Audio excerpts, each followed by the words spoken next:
اور اس معاملے میں اللہ نے جو سب سے بڑا مقام عطا فرمایا ہے اور تمام دائروں سے باہر نکال کے اور سب سے اوپر لے جا کے جس ہستی کو دکھایا ہے، یہاں تک کہ عالم زیری کا منظر بھی اور عالم بالا کا منظر بھی، مادی کائنات بھی اور غیر مادی اور روحانی اور ملکوتی کائنات بھی، یہاں تک کہ ما تحت طبیعی دنیا بھی اور ما فوق طبیعی میٹا فزیکل ورلڈ اس کو بھی، یہ سب کچھ، زمین بھی اور جنت بھی، انسانوں کی حقیقت بھی اور عالم ملکوت کے راز بھی، فرش کی کیفیت بھی اور عرش کی شان بھی، اگر کسی کو دکھائی ہے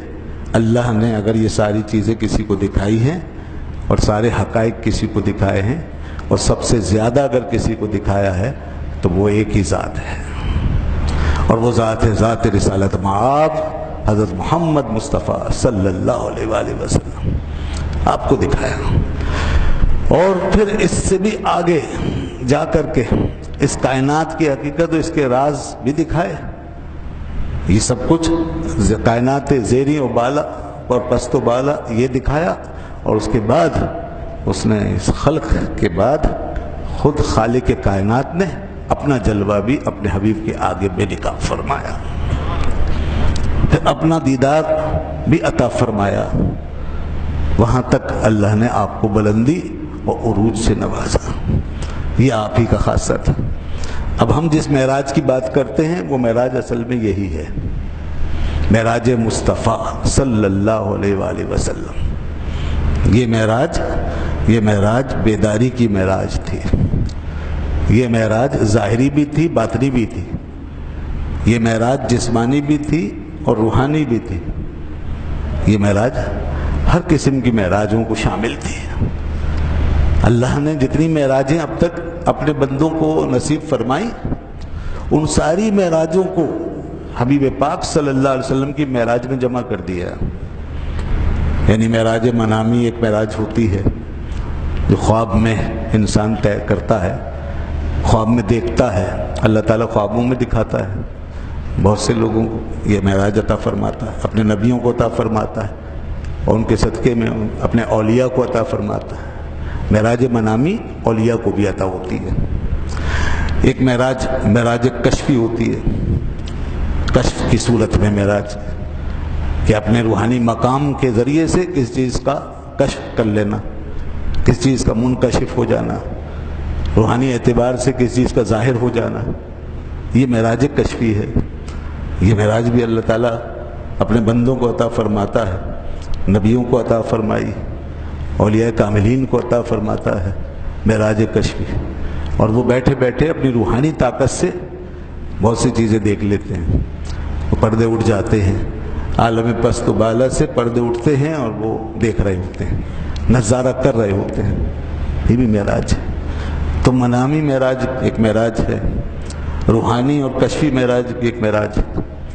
اور پھر ایک معراج جو سب سے بڑی معراج ہے جس میں سب آ گیا، وہ ہے معراج جسمانی۔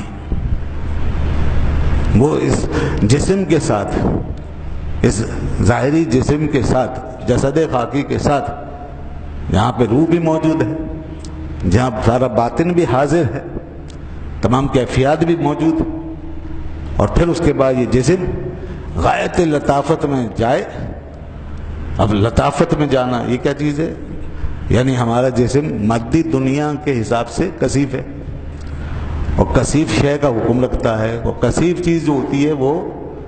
آپ کو معلوم ہے کہ وہ جگہ گھیرتی ہے، نیچے کی طرف آتی ہے، وزن رکھتی ہے، کشش ثقل اس کے اوپر اثر کرتا ہے، گریویٹی کے اندر رہتی ہے، وہ ایک جگہ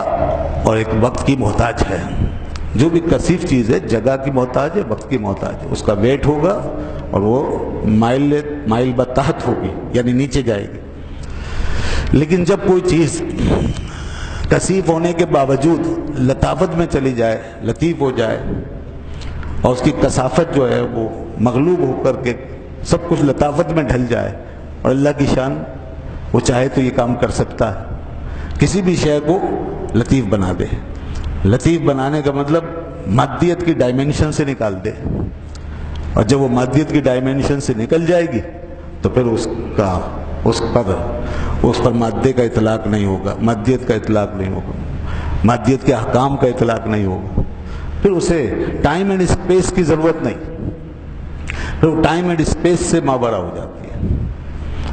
تو اب جب ٹائم اینڈ اسپیس سے نکل جائے گی وہ چیز، تو پھر وہ آنے واحد میں کروڑوں منزلیں طے کر جائے تو کوئی بعید نہیں، وہ یہاں سے وہاں تک ایک دم سے چلی جائے،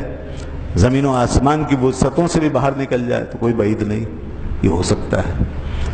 اس دنیا میں بعض چیزیں بعض کے مقابلے میں کثافت میں کم یا زیادہ ہوتی ہیں۔ ہوا میں کثافت کم ہے، لہذا ہوا ایسی گھومتی ہے اور ہر جگہ پہنچتی ہے۔ روشنی میں کثافت اس سے بھی زیادہ کم ہے، لطافت زیادہ ہے تو وہ اور تیز سفر کرتی ہے، 1 سیکنڈ میں 1,86,000 میل کا فاصلہ طے کرتی ہے روشنی۔ اور پھر کسی بھی مادی شے کو آپ ہوا اور روشنی کی رفتار پہ جب ڈھالتے ہیں اور اس کو وہ رفتار دے دیتے ہیں تو وہ بھی اسی طرح ہوا اور روشنی کی رفتار کے ساتھ سفر کرتی ہے۔ سائنسدان کوشش کر رہے ہیں کہ انہوں نے ہوا سے زیادہ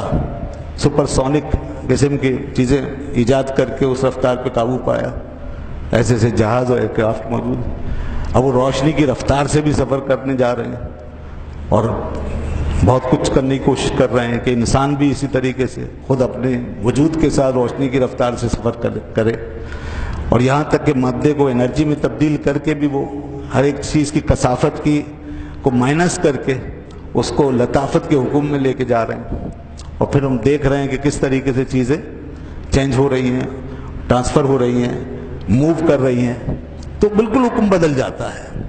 یہ سب کچھ اب ممکن ہونے لگا ہے اور آگے جا کے اور بہت سے حقائق منکشف ہوتے رہیں گے۔ تو